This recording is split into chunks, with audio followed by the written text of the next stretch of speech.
हम तो आपसे यही कहना चाहेंगे कि हम अपनी छवि खराब करके इस पद को पाना नहीं चाहते। अगर हम पर ऐसा इल्जाम लगा तो नैतिकता के आधार पर हम अपना इस्तीफा देना मंजूर करेंगे।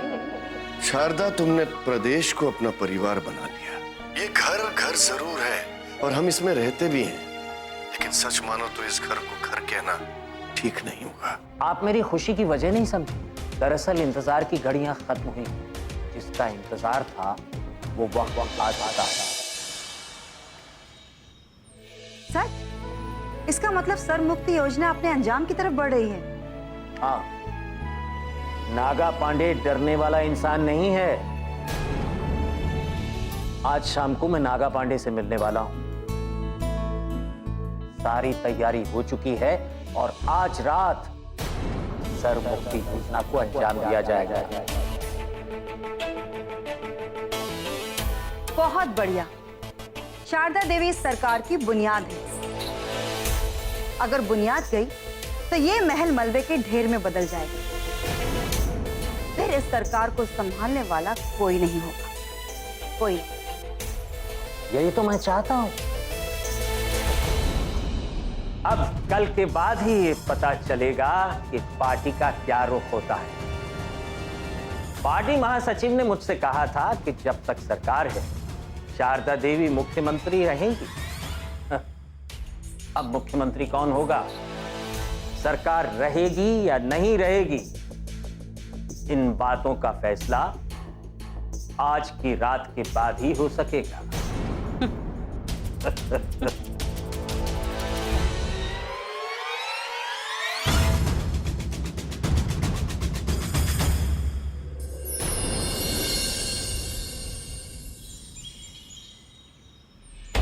मैडम, जब से घोटाले वाली बात सामने आई है सबसे ज्यादा परेशान तो मैं ही।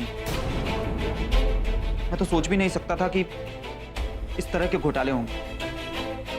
कोई हमारे पीछे से ये सब कुछ कर रहा हो। हमने आप पर पूरा विश्वास किया आदित्य, और आपसे अगर कोई गलती हुई है तो उसका नुकसान हमें भुगतना होगा। क्योंकि जब भी कोई भ्रष्टाचार होता है तो उंगलियां स्टाफ पर नहीं उठती, उंगलियां उठती है उस मंत्री पर, और ये उंगलियां हम पर उठेगी। हमारे तो समझ में नहीं आता कि ये गलती हुई तो हुई कैसे। और आप तो उन फाइलों को चेक किया करते थे ना? जी मैडम, मैं सारी फाइलें चेक करता था। तो फिर ये गलती हुई कैसे? ये बात तो तय है कि सारी फाइलें मुख्यमंत्री जी की ऑफिस से आई है, बकायदा उसे रिसीव किया गया है, और आपने उन फाइलों को चेक की है। उसके बाद हमने उस पर साइन किया है, और उसके बाद ही फाइलें क्लियरेंस में गई है। तो फिर ये गलती हुई कैसे? अब इतना समय तो हमारे पास है नहीं कि हम सारी फाइलों को पढ़ पाए। इसीलिए तो हमने सारी जिम्मेदारी आपको दी थी। आप सारी फाइलें चेक करते थे और हम उन पे साइन करते थे।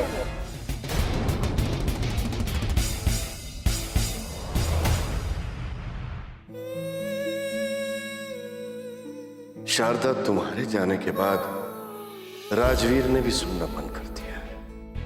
और सच कहूं शारदा, तुम्हारे जाने के बाद ये घर अब घर नहीं रहा। शारदा, तुमने प्रदेश को अपना परिवार बना लिया, लेकिन तुम्हारा अपना परिवार टूट गया। सच तो यह है शारदा कि इस घर को संभालने के मामले में मैं फेल हो गया। अब तुम इसे मेरा अहंकार कहो या कुछ भी, कि मैं इस बात को महसूस तो करता रहा, लेकिन तुम्हारे सामने कभी कह नहीं सका। ये घर घर था तो तुम ही से था, और अब इस घर को बचा भी तुम ही सकती हो शारदा। अपना घर अपना ही होता है शारदा।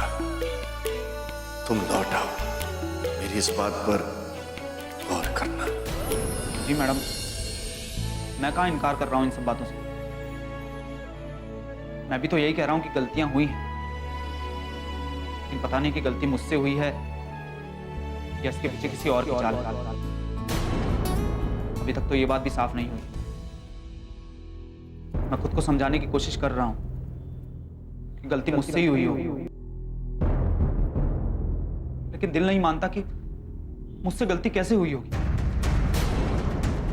मैडम, मैं आपको यकीन दिलाता हूँ, मुझसे ऐसी कोई गलती नहीं हुई है। हम मानते हैं कि आपसे कोई गलती नहीं हुई है, आप कोई गलती कर ही नहीं सकते, पर सवाल ये है कि अनजाने में भी आपसे कोई गलती हुई तो हुई कैसे?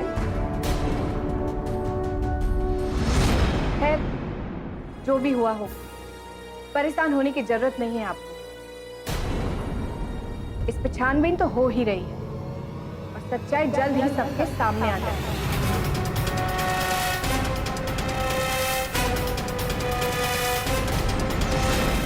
कल तक जो माँ इस घर को पूरी तरह भुला कर बैठी थी, आज तुम्हारी बातें सुनकर उन्हें इस घर की याद फिर से आने लगी।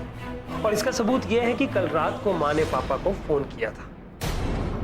अरे वाह, ये तो बहुत ही अच्छी खबर है। फिर क्या कहा माँ जी ने? बस तुम्हारे बारे में बातें कर रही थी। बोल रही थी कि रागिनी के साथ इस घर में जो कुछ भी हो रहा है वो बहुत गलत है। आप राजवीर को समझाते क्यों नहीं? फिर पापा जी ने बिल्कुल वही कहा होगा जो तुम चाहते थे। पापा ने तो कह दिया कि भाई राजवीर मेरी बात नहीं सुनता। लेकिन रागिनी, तुम्हें माँ को फिर से फोन करना चाहिए। हमें उनके दिमाग से ये बात निकलने नहीं देनी चाहिए।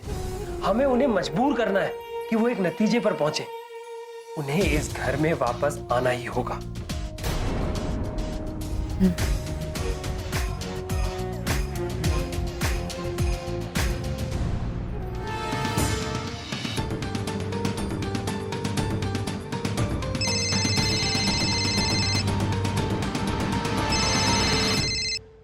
हाँ बोलो बहू। माँ जी, राजवीर पर आपके समझाने का कोई असर ही नहीं हुआ। हमने तो सोचा था कि आप समझाएंगे तो वो समझ जाएगा, लेकिन राजवीर तो कुछ सुनना ही नहीं चाहता। अब क्या हुआ बहू? माँ जी, अब क्या बताएं हम आपको। अब तो हम इस घर में रह ही नहीं सकते। लेकिन एक बात ध्यान से सुन लीजिए, हमने राजवीर से भी कहा है और आपसे भी कह रहे हैं कि हम मर जाएंगे, लेकिन इस घर से कहीं नहीं जाएंगे। अरे बताओ तो सही, हुआ क्या है? आज राजवीर इतने गुस्से में थे ना माँ जी कि उन्होंने हमें धक्के देकर इस घर से बाहर निकालने की कोशिश की और कह रहे थे कि वो हमें इस घर में नहीं रहने देंगे। बस परेशानी तो इस बात से है कि इस मामले को लेकर जो आरटीआई लगाई गई है, उस वजह से विरोधी हमारी सरकार को कटघरे में खड़ा करेंगे ही। वैसे आदित्य, हम आपसे शादी के बारे में भी बात करना चाहते थे।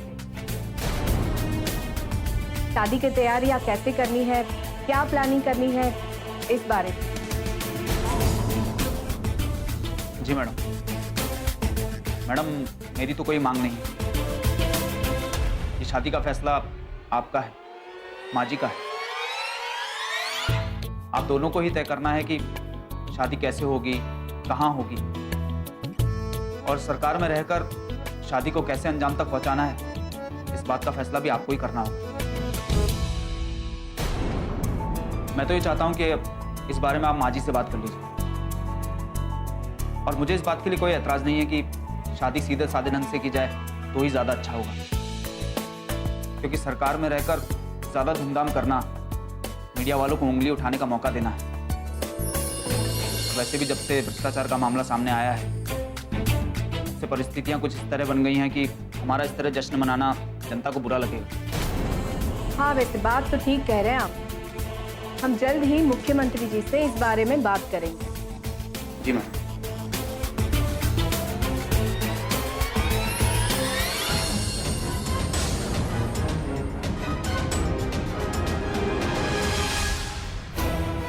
ऐसे कैसे नहीं रहने देगा?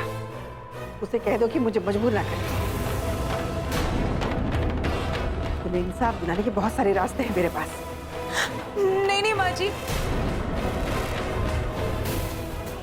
अगर हमें दूसरा ही रास्ता अपनाना होता तो हम खुद ही जाकर पुलिस में कंप्लेंट नहीं कर देते। हम ये सब कुछ नहीं चाहते माँ जी। हम पर आपका ही तो असर है ना। आपका दिया हुआ एक एक सबक याद है हमें। आप ही कहा करती थी ना माँ जी कि हम इस घर की बहू हैं और बहू होने के नाते हमें इस घर की खुशियों को बचा कर रखना पहली जिम्मेदारी है। हम नहीं चाहते बाजी कि हमारी वजह से इस घर की खुशियों पर आँच आए। हम नहीं चाहते माँ जी कि हमारी वजह से आप लोगों का नाम खराब हो। लेकिन हमें समझ में नहीं आ रहा माँ जी, हम करें तो आखिर क्या करें।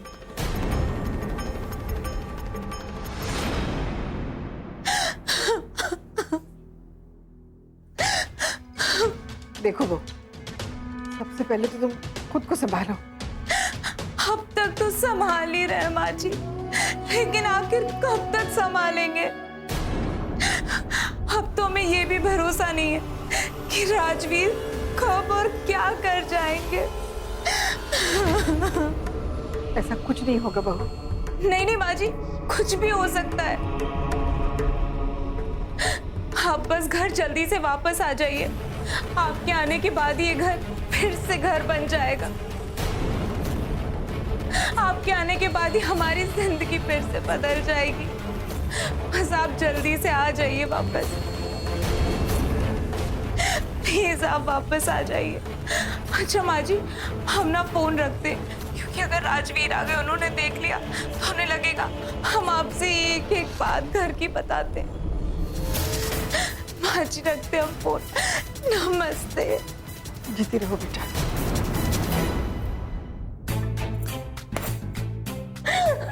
बढ़िया एक्टिंग की है तुमने। आखिर बीवी किसकी है?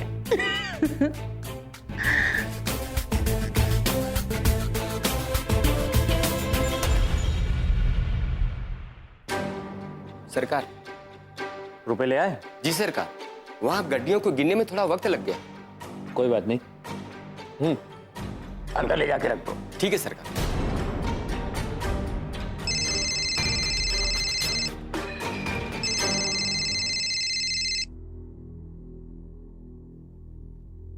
जी रजनी जी, कहिए।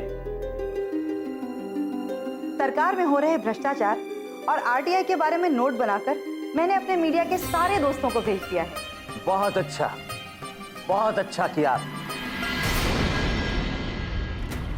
देखिए, मैं चाहता हूं कि शाम होने से पहले ये खबर गर्म हो जाए और जनता तक ये बात पहुंच जाए कि शारदा देवी भी दूध की धुली नहीं है। मीडिया में थोड़ी देर में ये खबर चलने लगेगी और उसके बाद मुद्दा भी बनेगी। अब दूसरा काम ये कीजिए कि भ्रष्टाचार का ये मुद्दा सामने आते ही शहर में हलचल हो जाए और शारदा देवी मुर्दाबाद और शारदा देवी हाय हाय के नारे लगने लगे। शंकर प्रसाद जी, इतने बेताब क्यों हो रहे हैं? मेरे ख्याल से ये सब करने की कोई जरूरत नहीं है। आप तो बस मीडिया को उसका काम करने दीजिए। जनता में ये खबर आने से वो खुद ही आक्रोश में भर उठी। आप ठीक कह रहे हैं, लेकिन मैं अरे मैं कह रही हूँ कि आज सर मुक्ति योजना को लागू करना है। इससे बड़ी बात तो हमारे लिए और कोई हो ही नहीं सकती है। बस मैं यही चाहता था रजनी जी कि हमारी पार्टी की युवा ब्रिगेड आज शाम को ही नारे लगाते हुए रैली निकाले। मैं खुद उन्हें इस काम के लिए बोलूंगा। शंकर प्रसाद जी, अगर हम ऐसा करेंगे तो ये बात भी छुप नहीं सकेगी कि युद्ध ब्रिगेड को ऐसा करने के लिए आपने कहा है। अरे यही तो मैं चाहता हूँ। सब मुझे इस बात के लिए भला बुरा बोलेंगे कि मैंने अपनी ही पार्टी की मुख्यमंत्री के खिलाफ नारे लगवाए, लेकिन सर मुक्ति योजना की कामयाबी के बाद कोई ये तो नहीं सोच सकेगा ना कि उसके पीछे मेरा हाथ था। क्योंकि इसके पीछे अगर मेरा हाथ होता तो मैं उनके खिलाफ नारे क्यों लगवाता? हा? ये भी ठीक सोचा आपने। मैं लल्लन को इस काम के लिए बोलता हूं। आप ये देख लीजिए कि मीडिया में जितनी जल्दी हो सके ये खबर चलनी शुरू हो जाए ताकि ये बात जनता तक पहुंच जाए। ठीक है, मैं मीडिया के सभी साथियों को खबर कर देती हूँ। नमस्कार। नमस्कार।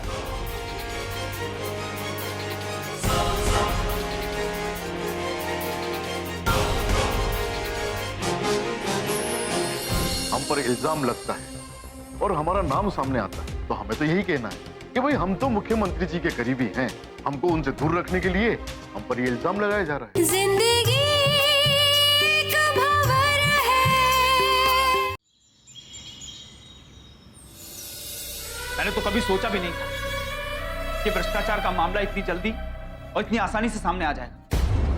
हमने तो सोचा था कि जब तक ये सरकार है सारा का सारा काम अंदर का अंदर चलता रहे। हाँ आदित्य, सोचा तो हमने भी यही था, लेकिन वो ज्योति, उस ज्योति ने आकर सारा मामला ही बिखेर दिया। अरे काश कि हमने उस ज्योति को उस दिन मुख्यमंत्री ऑफिस ज्वाइन ही नहीं करने दिया होता। उसने वो ऑफिस क्या ज्वाइन किया, वो हर चीज पर नजर रखने लगी और ये सारा मामला बिखर गया। आप ठीक कह रहे हैं प्रदीप जी, लेकिन ये जो आरटीआई लगाई गई इसके पीछे किसका हाथ है? इस तरह से आरटीआई लगाने का तो सवाल ही नहीं होता। जिस तरह से ये बात पार्टी में खुलकर सामने आई है, ये भ्रष्टाचार का मामला सामने आया है, उसके बाद तो हर तरफ यही बातें होने लगी। जाहिर सी बात है कि किसी विरोधी को इस बात की भनक लग गई कि शारदा देवी के शासनकाल में भी भ्रष्टाचार हुआ है, और उसी बात का फायदा उठाने के लिए किसी विरोधी ने ये आरटीआई लगवाई। ये हमारे लिए परेशानी का कारण बन सकता है प्रदीप जी, क्योंकि मैं जवाब नहीं दे पा रहा। सारी जिम्मेदारी हम पर थोपी गई और आज मेघना जी मुझसे सवाल कर रही हैं कि ये गलती हुई तो आखिर कैसे हुई? अब मैं उनके सवालों का जवाब देता भी तो क्या देता? तुम बस यही कहते रहो कि हमने अपनी तरफ से कोई गलती नहीं की। पता नहीं किसकी चाल है, पता नहीं सच क्या है, और पता नहीं किसकी साजिश है। अगर फिर भी हम पर इल्जाम लगता है और हमारा नाम सामने आता है, तो हमें तो यही कहना है कि भाई हम तो मुख्यमंत्री जी के करीबी हैं, हमको उनसे दूर रखने के लिए हम पर ये इल्जाम लगाया जा रहा है। ये तो सब विरोधियों की चाल है। राजनीति में रहकर राजनीति की चालों को, राजनीति के इस गुर को तो सीख लो आदित्य। चाहे जो भी मामला हो, अपने विरोधियों पर डाल दो और अपने हाथ खड़े करो। हमें कुछ नहीं पता, हमें कुछ नहीं मालूम, हम नहीं जानते कि ये किसने किया है। चाहे जितना भी बड़ा कांड कर दो, कुछ भी कर जाओ, लेकिन तुम्हारे मुंह पर हमेशा एक ही जवाब होना चाहिए। ये सब तो विरोधियों की चाल है। विरोधियों ने हमें फंसाने की कोशिश की। बस राजनीति के इसी गुर पर हमें भी चलना होगा, चाहे कुछ भी हो जाए। ये तो मानना ही नहीं है कि हमने कुछ किया है। आरटीआई के सामने आने के बाद अगर बात खुल गई तो मीडिया वाले भी हंगामा मचा देंगे। चलो देखते हैं।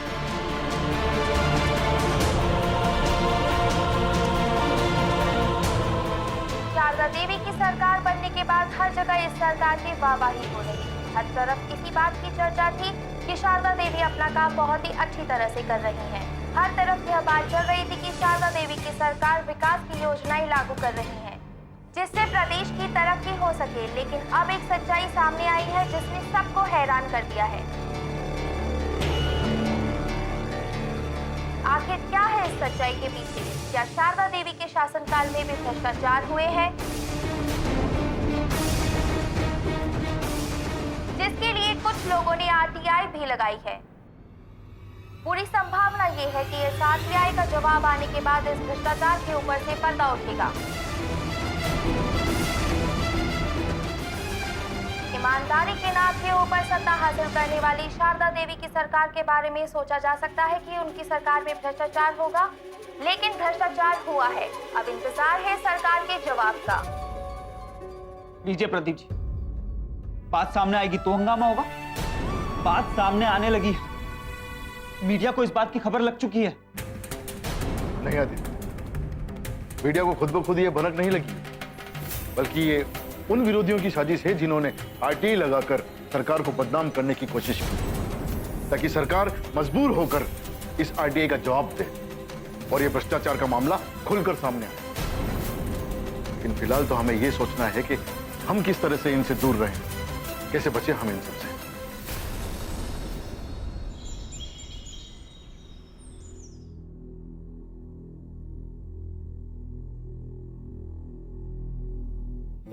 मैं के प्रति वफादारी निभाना चाहती हूँ, एक बहू की तरह अपनी जिम्मेदारियां निभाना चाहती हूँ।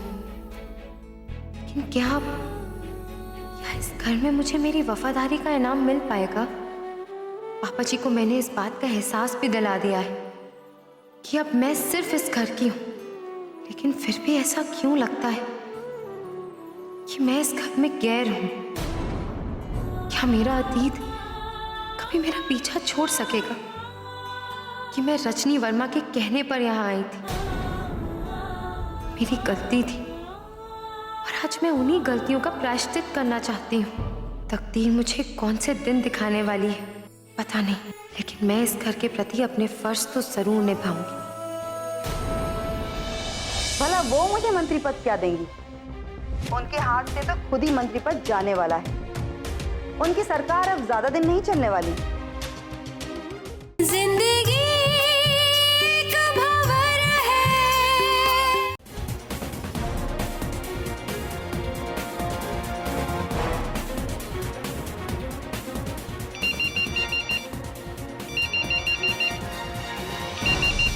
सोनाली, हाँ बोलो सोनाली, क्या कुछ पता लगा? दीदी, राजवीर सचमुच माँ जी से मिलने गया था। लेकिन क्यों? किस मकसद से? ये तो मैं ठीक से पता नहीं लगा पाई, लेकिन राजवीर की बातों से ऐसा लग रहा था कि वो पापा जी से थोड़ा नाराज है। ओह दीदी, आप तो जानती हैं राजवीर राजनीति में आने के लिए अपने हाथ पांव मार रहा है, लेकिन उसे अभी तक कामयाबी नहीं मिली। हाँ ठीक कहा तुमने। जब बाप वित्त मंत्री था तब वो बेटे के लिए कुछ कर नहीं सका, और आज माँ मुख्यमंत्री है तो वो घर से अलग है। दीदी, राजवीर तो आपसे भी मिलने आया था ना? हाँ, लेकिन मैं भला उसमें क्या कर सकती हूँ? और अगर देखा जाए तो राजवीर की वजह से ही बलदेव सिंह ने मुझे अपनी सीट पर खड़ा नहीं होने दिया, और मैं इस बात को कभी नहीं भूल सकती। लेकिन मुझे तो ऐसा लग रहा था कि राजवीर आपसे इसी बारे में बात करने आया था कि किसी ना किसी तरह से वो राजनीति में सक्रिय हो सके। ओह, तो राजवीर भी अपनी माँ की तरह जनता जनार्दन पार्टी का सदस्य बनना चाहता है? हो सकता है, लेकिन ये इतना आसान नहीं होगा सोनाली।